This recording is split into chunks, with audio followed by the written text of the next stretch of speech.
Hey, what is up, you guys? Mirage Night here. Psych, it's Simo. Lied again. It is Mirage Night. Just kidding with you guys this time. Today we're going to be going over some replays on the Alaskan Bullworm deck. You can see it in the background. It's the Alaskan Bullworm. I named the deck. I created the deck. I think it's a really, really awesome deck. If you guys want to pick it up, great.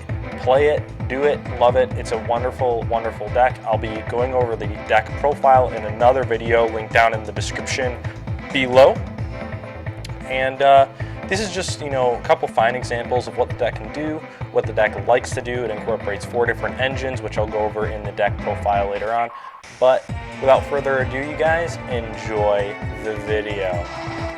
So I'll be commentating on this. Today we're going up against some of that BLS. So you got to set your scales. This hand is actually really, really good. So we search out that box of friends.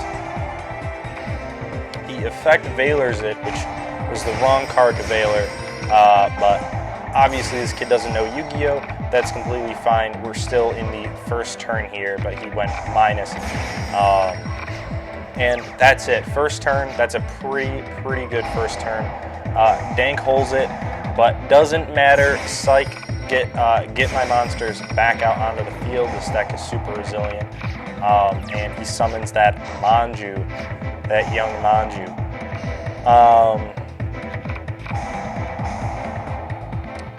Get the Yang Zing engine going. Free tuners, 4 days. Solemn warnings, my Ignister, that's completely fine. Doesn't matter, can't stop that pendulum summon. Or pendulum scummin', should I say. Maybe I'll rename this deck to the Donald Trump deck, because I love this deck, I love Trump. Those of you who have subscribed to me know I like to talk politics, so if you're offended, deal with it. Boom, Castell, and battle phase, GG, no re. Alright, and we are back. Ooh, up against them dank magicians that no one likes. You got that dark magic circle. I hate this card so much. But keep in mind, bear in mind, people, that some of these builds are different. The deck has evolved over the past couple days, and some of the replays that I've saved may be a different build, save for 1 or 2 cards. We can check in the extra deck right now. Yep, there's the Rafflesia, so this build is not the 5.0, but indeed the 2.0 build with the Rafflesia engine. Not too bad, but look at this back row. This is just so stupid. Free, man. I don't see anything but free shit, man. It's alright, though.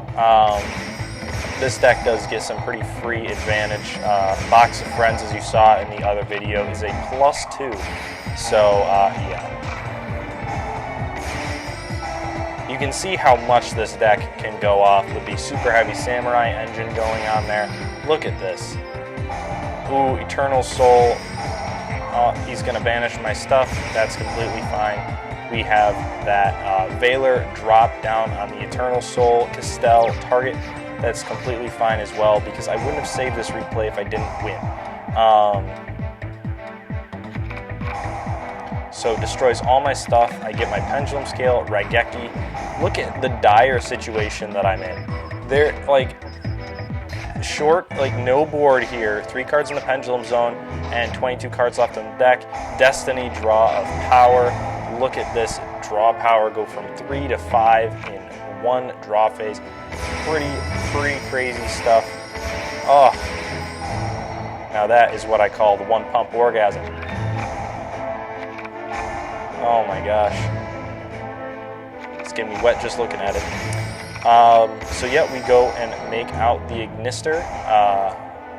He's going to search out that young dark magic attack, but it's okay because now his magician can be affected. Yay. Shuffle him back.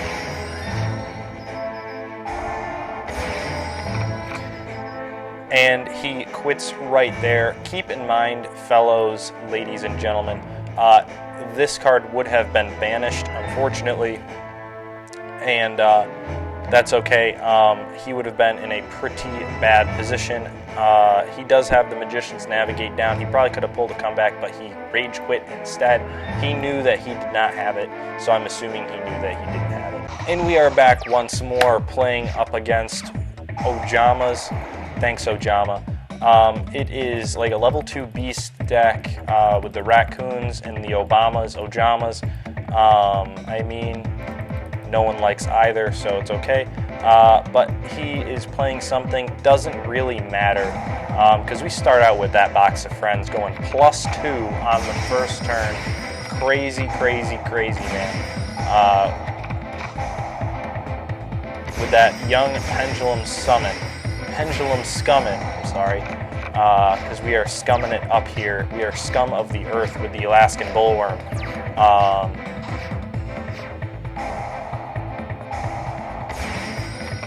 So destroying my stuff, destroy, search, and we are going to Pendulum Scummin' again, man, with the Ignister, pulling it out hard, shuffle that back. Ooh, oh, that young OTK, man, can't even wrap my balls around it. Yeah. Here we have a duel against the Cosmos. Starts out with that Dark Destroyer and the Solemn Strike Cosmojo. This is the 2.0 build, I believe. If we pause it right here, we can look at the extra up. Yep, there's the Rafflesia, Dank Rebellion, and that young number 38 with, no Trishula, but the Chow Fang instead. And we are running them Dank Trap Holes. So we're going to play this. We'll watch it from the Cosmo player's point of view as he is simply awestruck by the Alaskan Bullworm coming and kicking his ass. Or her, doesn't,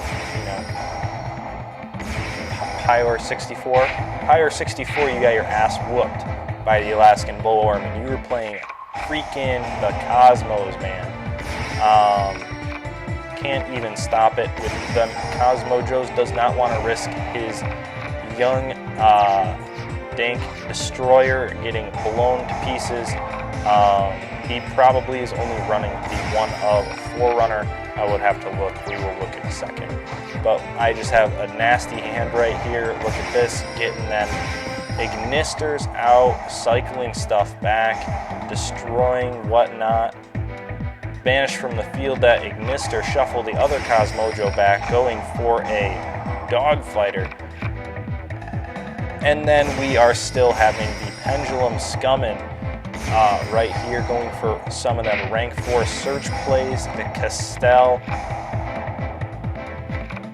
and just going in for that young OTK, man.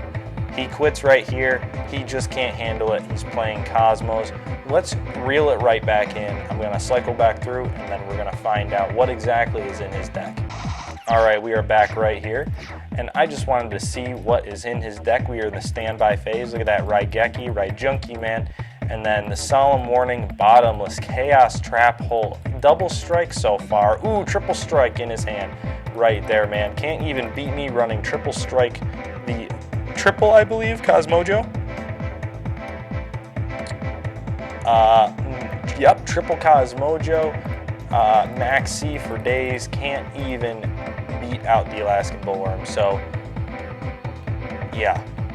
All right, and last but not least, we are going to look at the new hype of the world here with them young Cyber Angels. Yeah. Dumb. Look at triple pot of stupidity, man. These are the stupid computers, man. That's what I'm going to call them because they're cyber, and then they got them.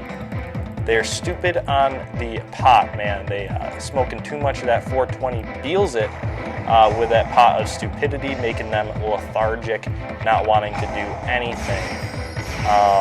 So yeah, we're starting out again with the ABW 5.0 build with the box of friends, kicking it up a notch with that +2 on the first turn. So he's going in and he's going to send my stuff to the graveyard, not destroy it. He's going to whale me for that 3k life, and then doesn't have any back row to set or to speak of. Is he even running real back row?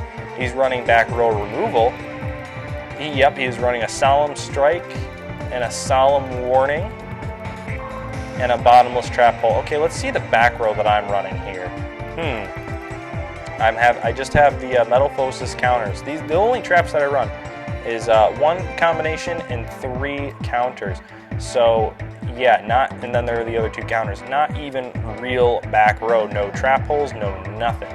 This deck is absolutely 100% in your face all the time, 100%. Shift the gears down and drive. So yeah. Boom. Alright, we're getting into that young Pendulum Scumming. I didn't know what he had set because I know the Angels like to run the strikes, which, as we see, they do. But he doesn't do anything, and yeah. I didn't want to go too far in on my Pendulum Summon just in case I got warning.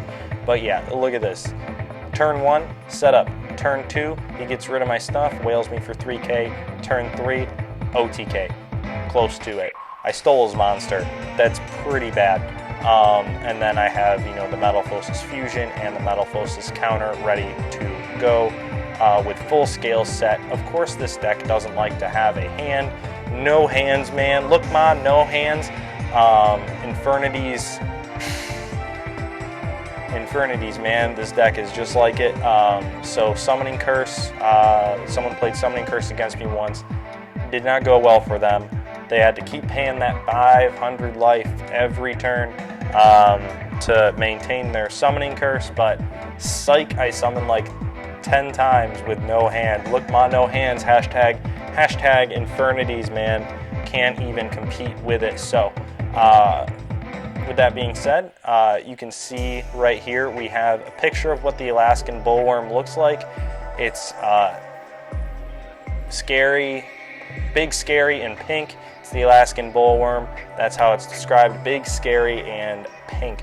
So, yeah, you can see Sandy, a little quick tidbit behind what the Alaskan Bullworm is in the SpongeBob show. Look at that face. He's like, me thinks that's not the Alaskan Bullworm. Sandy goes in wrestling this bullworm, which turns out to be the tongue of the cave that she finds the worm in. The cave is the worm. The worm that she's wrestling is the worm's tongue. So you can obviously see how big this thing is, far larger than a squirrel.